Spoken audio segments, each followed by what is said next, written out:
السلام عليكم ورحمة الله تعالى وبركاته أصحاب تقالية ما أنت برامج waxa uu ku saabsan yahay 10 faa'iido oo laga helo aroortii oo la soo kaco xaqiiqdii ma fududo dadka badankooda inay soo toosaan waqtigaas waa waqti jawiga aad u degan yahay xaqiiqdii faa'iidooyin badan ayaa lagu sheegay in aroortii waqti fiican la soo tooso muuqaalkan waxaan uga hadli doonaa 10 faa'iido oo ka heli doonto aroortii inaad soo kacdo waqti fiican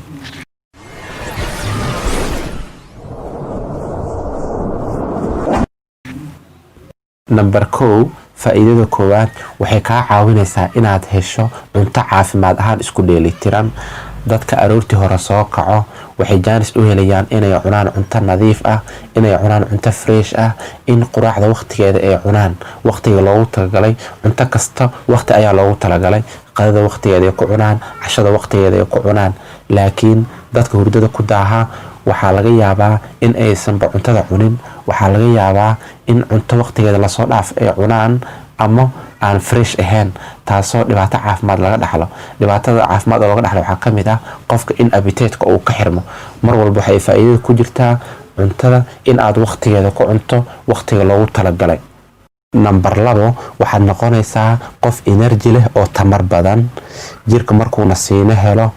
waa uu xasilayaa waxa uu noqonayaa mid awood leh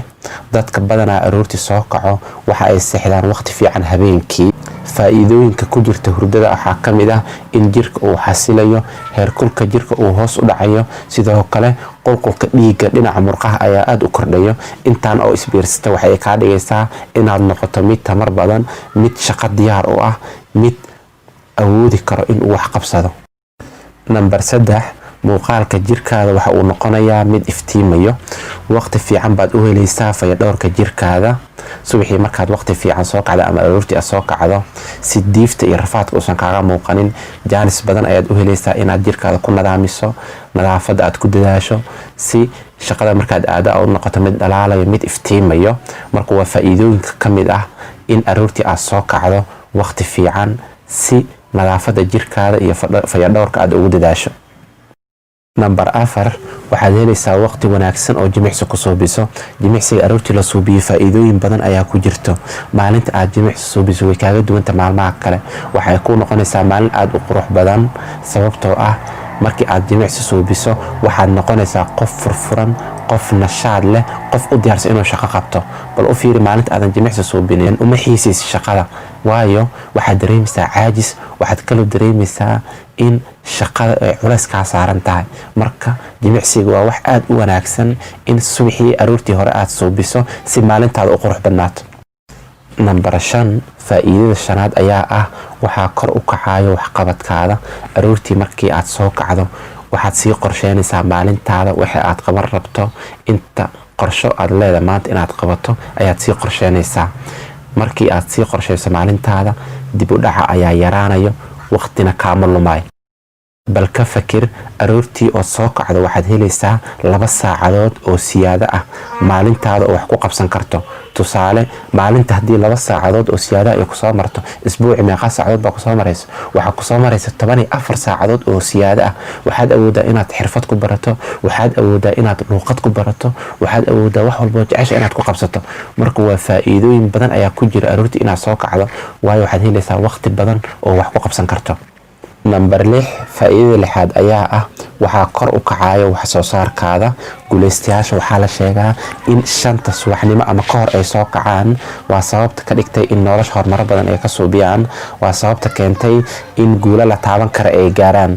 marka waxaa wanaagsan in waqtigaada aad si fiican uga faa'iideysto si wax soo saarkaada uu u kobco aad u noqoto qof horumar badan gaaray number 7 faa'iidada 7aad ayaa ah waxaa aad u wanaagsanaanayso tayada hurdadaada markii aad joogteyso inaad waqti fiican seexato sidoo kale waqti wanaagsan aad soo toosto jirkaada waa uu la qabsanayaa wax walba oo lagu celceliyana waxa ay ka mid noqdaan caadooyinka markuu jirkaada la qabsado hadhow waxaad awood u yeelanaysaa in si dabiici ah aad hurdo u hesho sidoo kale waqti wanaagsan aad soo kacdo laakiin markii caadooyinka noocaas aad joojiso hadhow way kugu adkaanaysaa in waqti wanaagsan aad seexato ama aad soo kacdo marka waxaa aad u wanaagsan in waqti wanaagsan aad seexato si hadhow waqti fiican aad u soo kacdo Number 8 waxaad helaysaa jawi degan. Markii aad aroortii soo toosto dadka badankiisa waa ay hurdaan. waa jawi aad u degan. waa waqti ku habboon in wax la qorsheeyo. waa waqti ku habboon in aad wax xifdiso ama markii aad arday tahay oo kale. waa waqti aad qorshaha maalintaada aad ku hagaajin karto. markii aad soo kacdo aroortii waxaad jaanis u helaysaa in shaqada waqti fiican aad aado, in aad ishagaajiso, in aad isnadaamiso, in maalintaada ay ku qurux banaato.